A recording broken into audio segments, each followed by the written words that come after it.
was online classes.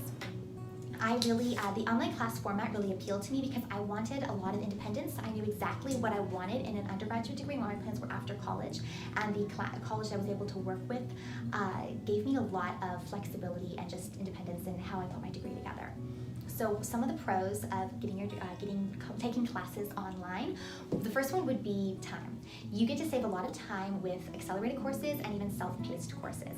So 8-week and 6-week courses were a very common format, and then self-directed is as quickly as you really wanted to go.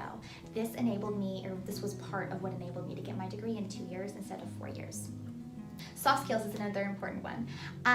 So when you're taking online classes, you are managing things yourself. You have to be very much self-motivated to get things done. You have to do a lot of independent learning, and when you're facing challenges, you've really got to be proactive about solving those issues yourself. So those kinds of skills are really going to help you no matter where you want to go after college. If you want to get more education or if you want to go into industry, having these kinds of skills is really going to help you.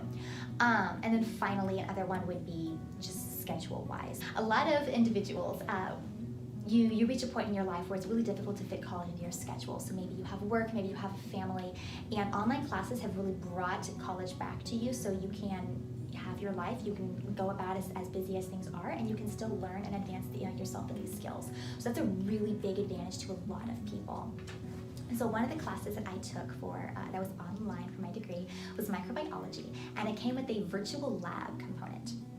And this means that I was clicking around on my mouse and streaking out plates or inoculating flasks.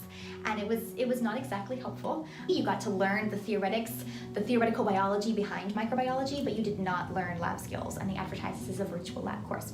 So this brings us into some of the cons of online classes. You are not going to get hands-on experience if you have a lab course. Another con would be cost. So you're saving time. You are definitely saving time when you take your online degree.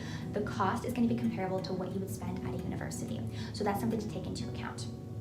And then finally, networking is just a lot more difficult on an online class versus an on-site campus. So if you really need to have some office hours with your professor, professors online will try to set up office hours, but they're not going to be as personal. They're not going to be necessarily as helpful for people who really need that one-on-one time with the professor to learn these new skills.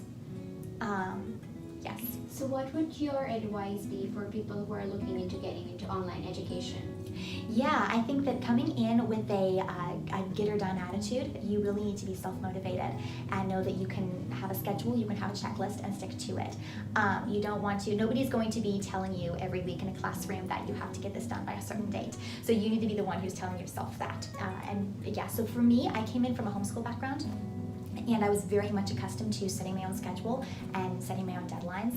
So that was a really natural transition for me. But yes, regardless of what your background is, you need to make sure that you're very much an organized person going in. So for comparing undergrad to graduate school, what do you think would be beneficial for people who want to pursue online education for, let's say, undergrad and then, let's say, grad school? Right. So for undergraduate education, I know that a lot of people really want that college experience, and online is not going to give you that. So in that sense, graduate school can be a much better fit for a lot of people, and you can also fit in something like an MBA with whatever job you're working at on the side. So yeah, in that sense, it's a much more natural kind of a fit to do an online program with graduate programs versus an undergraduate one. So a lot of people think that online education, it's harder to get a job with online education. What has your experience been in that regard? Yeah, so that definitely was a concern of mine, of not just getting a job, but also I wanted to go to grad school. I wanted to get a master's degree. And I think the key here is you want to take the things that are potential weaknesses and spin them into a strength. So one of the things I really played up both in college application and job application was I did a bunch of classes online. A lot of them were accelerated. A lot of them were self-paced. So I know exactly how to be self-motivated. I get the job done, and when I have challenges, I can face them independently. I'm very accustomed to learning skills very quickly, learning skills in an accelerated format, and managing my time and resources in a way that allows me to solve problems in a timely manner.